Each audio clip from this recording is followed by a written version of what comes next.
diseminasi penyebaran pemahaman dan penerapan pengalaman budaya positif.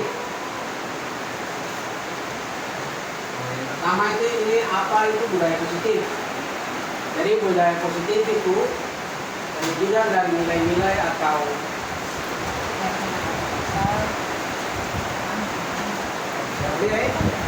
bisa. Oke.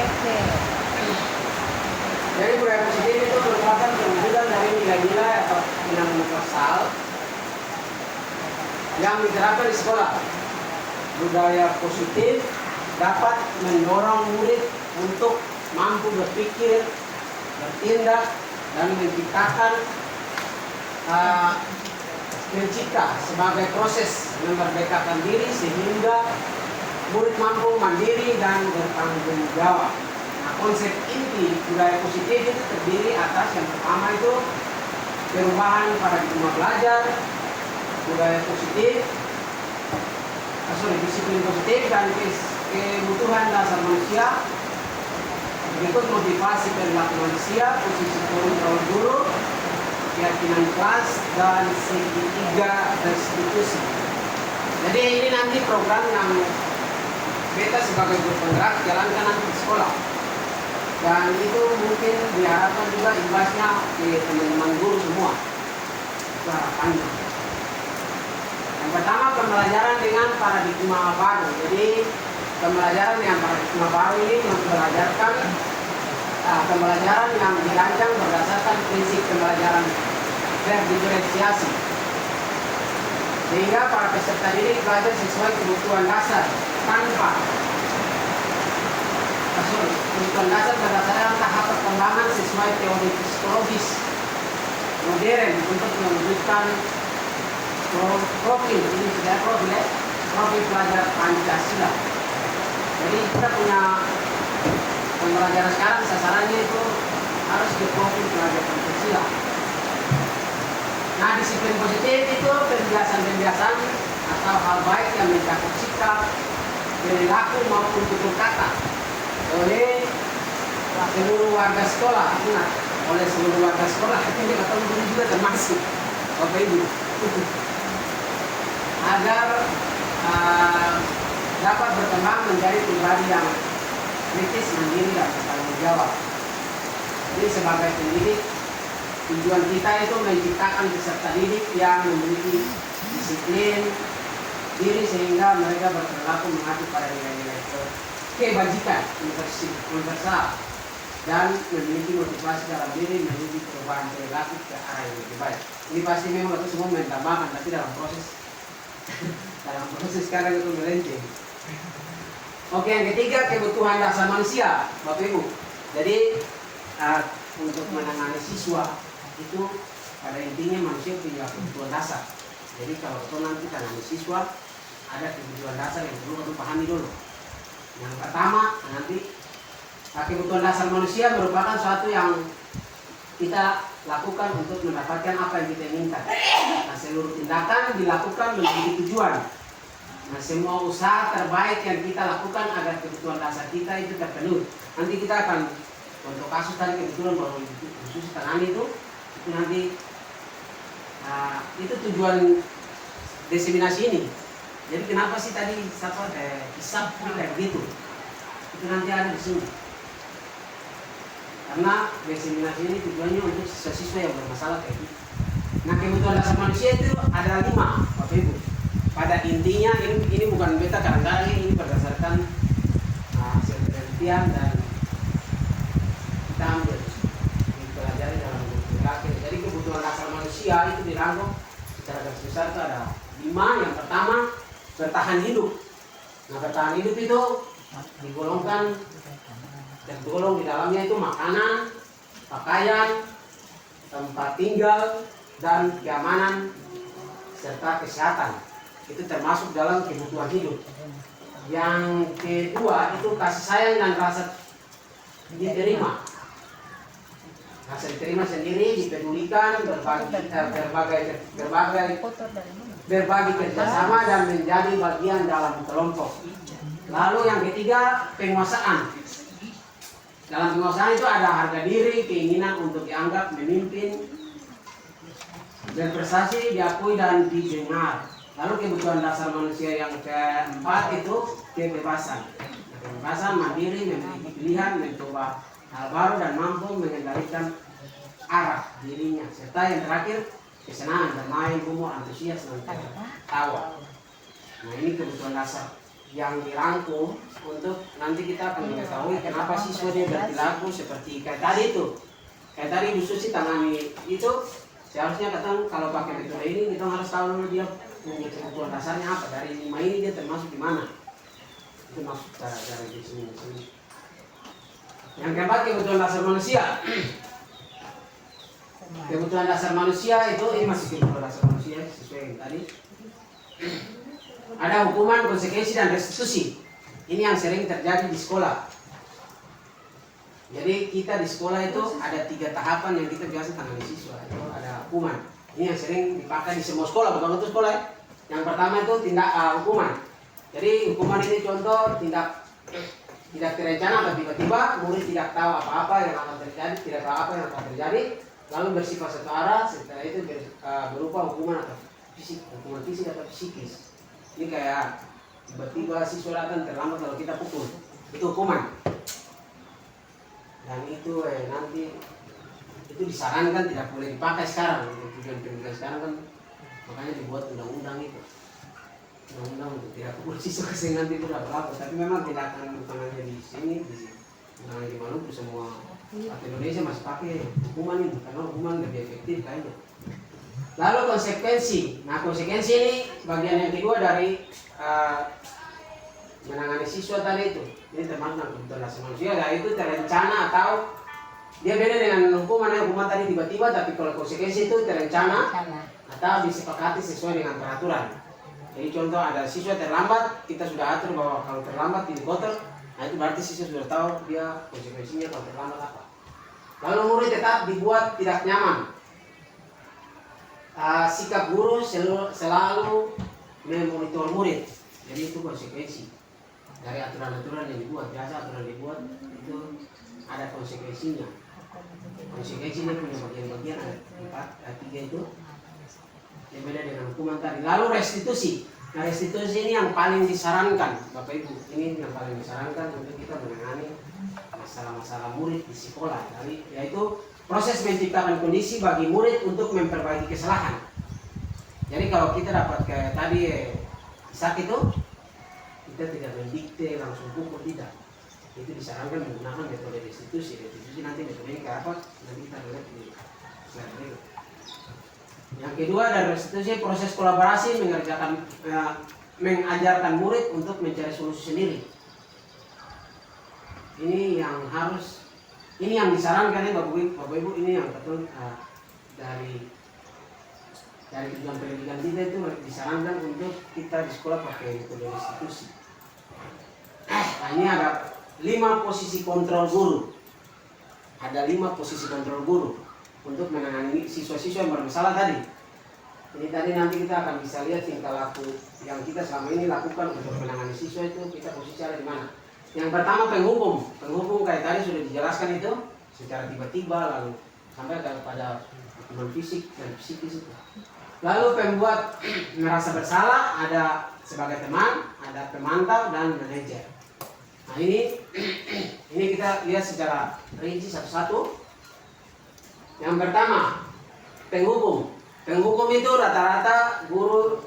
Nah ini posisi guru. Ketika dalam posisi penghukum itu guru punya nada suaranya tinggi, bahasa tubuh, mata melotot dan jari tunjuk menunjuk ke peserta didik. Itu pasti. Nah, contoh bahasanya yang sering ditemukan ketika menjadi posisi penghukum itu. Terlambat lagi. Pasti terlambat lagi. Ini contoh tangani siswa yang terlambat. Selalu datang terlambat. Kapan kamu bisa datang tepat waktu? Itu contoh bahasa. Yeah. Contoh bahasa yang sering ditemukan. Lalu tanyakan ke diri Anda bagaimana perasaan murid bila guru berbicara seperti itu. Itu ketika kita mendikte siswa kayak gitu, apakah kita harus tahu belum punya perasaan? Biasanya kan guru bisa mengganggu psikis siswa deh. Nah itu posisi penghukum kayak gitu. Nah itu tidak disarankan. Posisi guru tuh tidak disarankan untuk menjadi posisi penghukum, tetapi kenyataan di lapangan tempatnya ini. Yang kedua, ini posisi guru sebagai pembuat merasa bersalah, artinya guru berperan sebagai dia membuat siswa seakan-akan siswa merasa bersalah itu. Dengan ada suara malas, halus, sedih, bahasa tubuh. Contoh bahasa, Andi, kamu ini bagaimana ya? Kamu sudah berjanji dengan ibu untuk tidak akan terlambat lagi. Kamu kenapa ya senang sekali mengecewakan ibu? Ibu benar-benar kecewa. Itu pada kata garis bawahi kata ibu benar-benar kecewa itu ketika ketemu buang kata itu secara serius ke siswa, itu otomatis siswa akan merasa bersalah. Siswa merasa bersalah. Jadi bukan hanya kata-katanya kayak gini, bagaimana ketemu guru kreatif untuk bisa kesulap kata-kata agar siswa bisa merasa bersalah. Dengan merasa bersalah kayak gitu, dia akan memperbaiki dirinya. Nah, bagaimana perasaan murid bila ditegur seperti cara ini? Itu tadi hasilnya murid akan merasa bersalah telah mengecewakan ibu atau bapak gurunya. Murid akan merasa menjadi orang yang gagal dan tidak sanggup membahagiakan orang lain. Kadang-kala sikap seperti ini lebih berbahaya, ingat Bapak Ibu. Kadang-kadang juga berbahaya. Mungkin atau guru sampaikan siswa, tapi kalau ini andaikan ini orang tua yang sampaikan, itu kadang siswa stres bahkan sampai bisa tinggal bunuh diri. Kalau dong merasa kecewa. Teman itu suara nada, ramah, akrab, dan bercanda biasa dengan siswa. Jadi contohnya Andi, ayolah, bagaimana sih kamu? Kemarin kamu sudah janji ke bapak bukan, kenapa terlambat lagi? Sambil tertawa ringan, seakan-akan ada bicara sengaja dengan teman kayak gitu. Itu posisi kontrol guru sebagai teman. Ya sudah, tidak apa-apa, duduk dulu sana, nanti Pak Guru bantu kamu sambil senyum-senyum. Nah, ini posisi kontrol teman. Itu posisi guru sebagai teman ketika siswa merasa membuat salah. Nah, hasilnya itu ketika kita pada posisi ini, hasilnya itu murid akan merasa senang dan akrab dengan guru. Memang si murid akan senang dengan akrab dengan guru, termasuk dampak yang positif. Hanya saja di sisi negatif itu murid menjadi tergantung pada guru tersebut. Jadi bila ada masalah, dia merasa tidak bisa mengandalkan guru lain, hanya mengandalkan guru tersebut untuk membantunya. Akibatnya dari posisi teman, Andi hanya akan berbuat sesuatu bila disuruh oleh guru tersebut, kayak gitu. Jadi ketika dia punya masalah, guru lain bisa tangani, cuma posisi guru yang dianggap sebagai teman tadi. Nah, ini juga tidak disarankan untuk kita pakai, karena dia punya dampak negatifnya ada. Yang berikut pemantau. Posisi guru sebagai pemantau. Dengan nada suara, biasanya nada datar, bahasa tubuh yang formal. Ini biasa kebanyakan kepala sekolah yang dipakai, kepala sekolah. Nah, guru contoh, Andi, tahukah kamu sudah jam berapa kita tahukah kamu jam berapa kita memulai? Siswa akan menjawab, tahu Pak. Guru, kamu terlambat 15 menit, apakah kamu sudah mengerti konsekuensi yang harus dilakukan bila terlambat? Nah, dijawab, paham Pak, saya harus tinggal kelas dalam jam istirahat nanti dan mengerjakan tugas ketertinggalan saya. Guru, ya benar, nanti pada saat jam istirahat kamu harus tinggal di dalam kelas untuk menyelesaikan tugas yang tertinggal tadi. Saya tunggu. Bagaimana perasaan murid bila diperlakukan seperti ini? Hasilnya, murid memahami konsekuensi yang harus dijalankan karena telah melanggar salah satu peraturan sekolah. Nah, guru menunjukkan suatu emosi yang berlebihan, menjadi marah atau membuat merasa bersalah. Murid tetap dibuat tidak nyaman, yaitu dengan harus tinggal dalam kelas pada waktu jam istirahat dan mengerjakan tugas. Guru tetap harus memantau murid pada saat mengerjakan tugas di jam istirahat karena murid tidak bisa ditinggal seorang diri. Ini juga tidak disarankan. Nah, yang terakhir, yang paling disarankan yang ini, yang harus kita guru-guru lakukan, itu sebagai manajer. Tapi untuk penerapan manajer ini memang butuh penyesuaian. Karena itu budaya memang budaya penghukum. Yang pertama, manajer itu biasa suaranya halus, bahasa tubuhnya tidak kaku, lalu mendekat ke murid. Contoh bahasanya, Andi, apakah kamu mengetahui jam berapa sekolah dimulai? Andi akan menjawab jam 7. Ya, jadi kamu terlambat, kira-kira bagaimana kamu akan memperbaiki masalah? Andi akan jawab, saya bisa menanyakan teman saya Pak, untuk mengerjakan tugas yang tertinggal. Baik, itu bisa dilakukan. Apakah besok akan ada masalah untuk kamu agar bisa hadir tepat waktu ke sekolah? Dia akan menjawab, tidak Pak, saya bisa hadir tepat waktu. Guru, baik, saya hargai usahamu untuk memperbaiki diri. Nah, ini bagaimana perasaan murid ini. Pada posisi manajer ini, suara guru semakin tulus.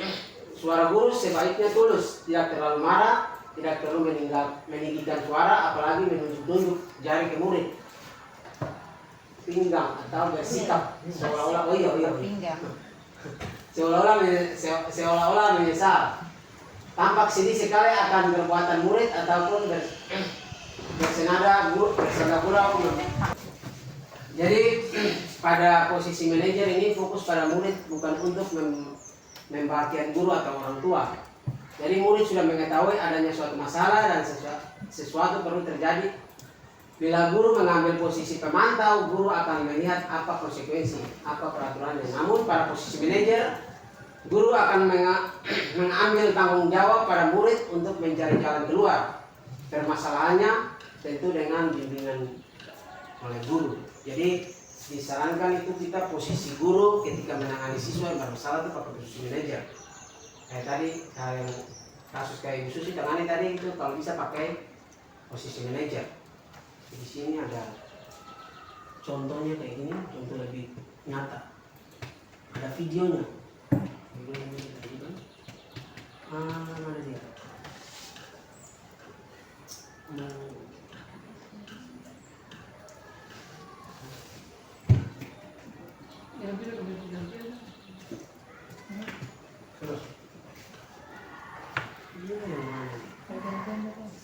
Bergantian semua.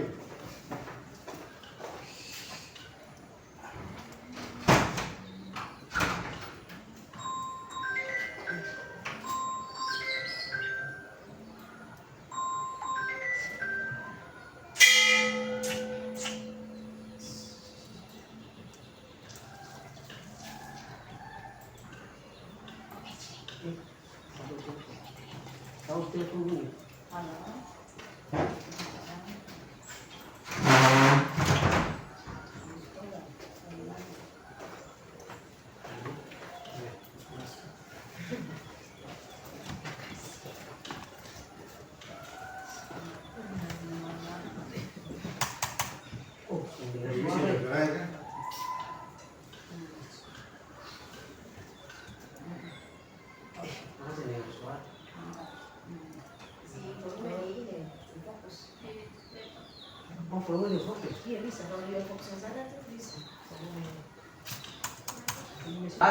Kelas itu supaya kita menghindari siswa yang dia malas atau dia tidur dalam kelas atau masuk terlambat.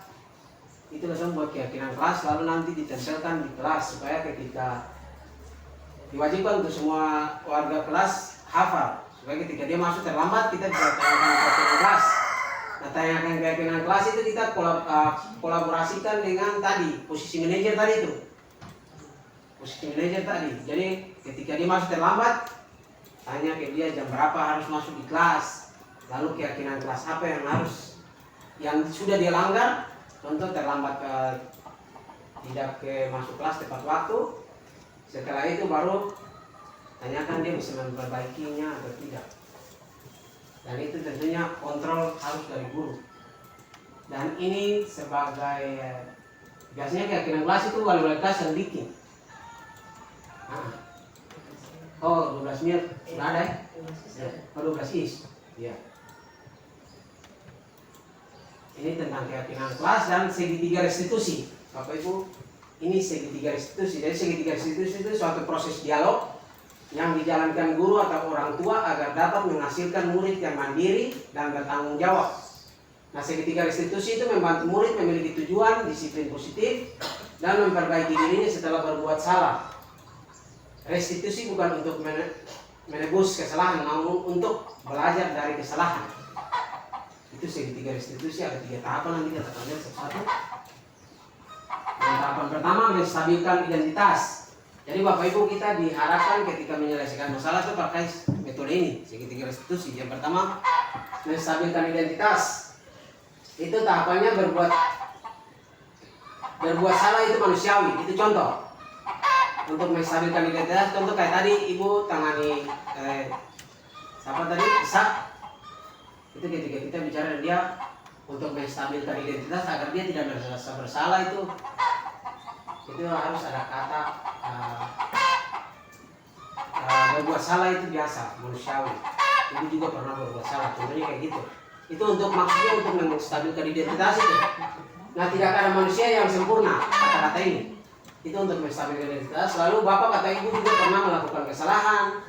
Bapak kata Ibu tertarik mencari siapa yang salah, tapi Bapak Ibu ingin mencari solusi dari permasalahan ini. Dan yang ketiga, yang terakhir, kamu berhak merasa begitu. Ini kata-kata yang untuk menstabilkan identitas ketika kita tangani siswa yang bermasalah. Setelah itu, ketika kita sudah tangani siswa yang salah tadi menggunakan menstabilkan identitas, tahap yang berikut itu kita disarankan untuk pakai validasi tindakan. Cari tahu tindakannya. Dengan kata-kata, kamu pasti punya alasan mengapa melakukan hal itu. Jadi kayak tadi Ibu tangani siswa tadi itu, tanyakan juga alasannya apa. Lalu padahal kamu bisa melakukan yang lebih buruk dari ini ya. Kamu patut bangga pada dirimu sendiri karena kamu telah melindungi sesuatu yang penting buatmu. Ini kata-kata untuk kita bisa validasi tindakan yang salah dari siswa. Lalu tahapan yang ketiga dari restitusi itu menanyakan keyakinan.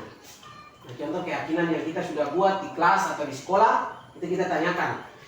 Apa keyakinan kelas yang kita dilanggar, keyakinan kelas kita, nilai-nilai apa yang kita telah sepakati, seperti apa gambaran kelas yang ideal menurut kamu, kamu mau jadi orang seperti apa.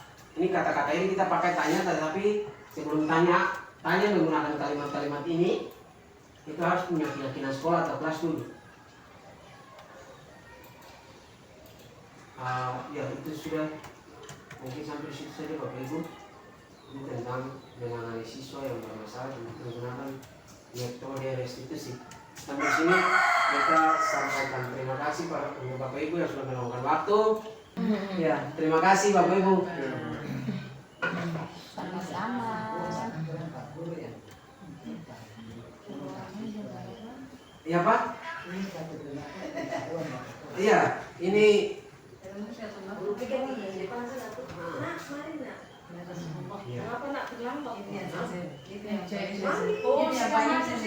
itu makanya penuh perdebatan.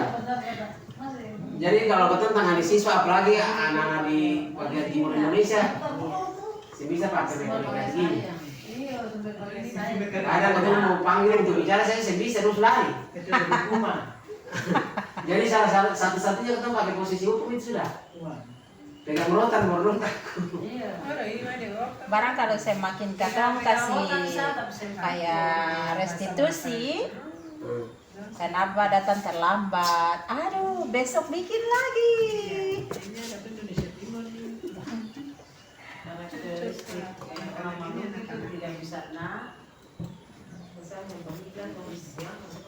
Iya, kita langsung bukan hanya sini. Lagi ada kerjasama orang tua. Harus ada Kalau kerjasama. itu dia tinggal di sana, dia orang tua di sini. Susah. Kalau pengawasan bagaimana?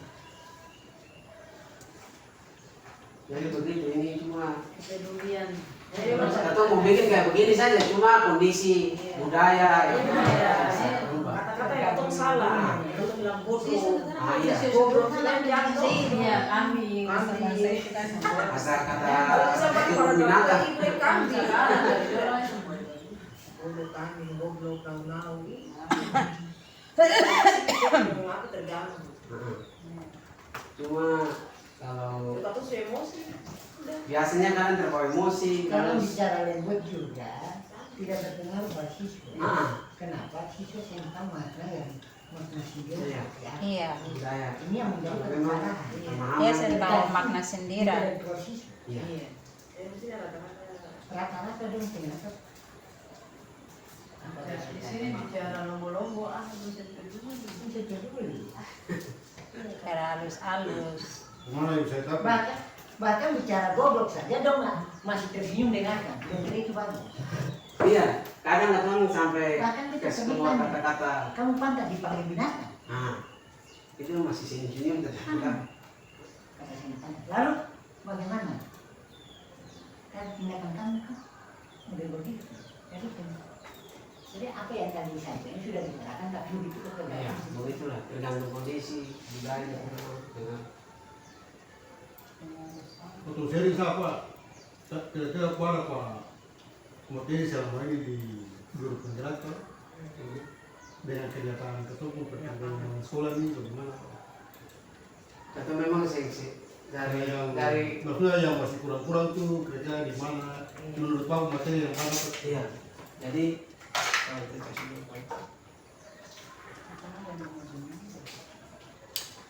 jadi kalau menurut yang katong pelajari dalam pendidikan guru penggerak itu yang pasti hal positif lah kayak tadi kita sampaikan itu semua pakai tindakan fisik segala macam lalu bukan hanya itu banyak sekolah banyak ke tindakan yang di sekolah itu memang sebenarnya sesuatu jadi kayak manajemen sampai situ manajemen budaya-budaya yang harus kita tanamkan di sekolah itu pernah ada lebih ditekankan ke Karena kebanyakan kan guru penggerak ini kan untuk mengembangkan pendidikan. Iya. ke depan. iya betul Apalagi utamanya tuh dari sisi manajerial.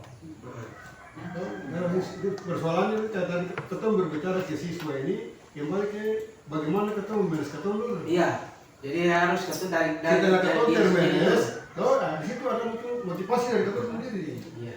Setelah motivasi dia ada, tetap ada inovasi. Sehingga selalu kita menciptakan hal-hal baru untuk siswa. Sehingga siswa itu kita bisa rangkul dia. Sebab kalau siswa kalau dia jauh dari kita, maka semakin hari siswa itu kata Pak materi yang ada kan, semakin hari siswa itu dia dari kita. Makanya dia selalu bisa berbuat kesalahan. Tapi bagaimana caranya atau memanage guru semua, memanage siswa. Ketika kita suara di muka sekolah lain, siswa suara di dalam semua. Persoalan kayak tadi ketemu kata atau orang kampung ini itu persoalan kondisi sekolah. Tapi aturannya ini pemerintah sudah secara gambaran umum. Nanti gambaran ke daerahan itu tergantung sifat-sifat daerah sendiri. Makanya ketika ketemu bilang bahwa kan dulu kan ketemu saja tuh.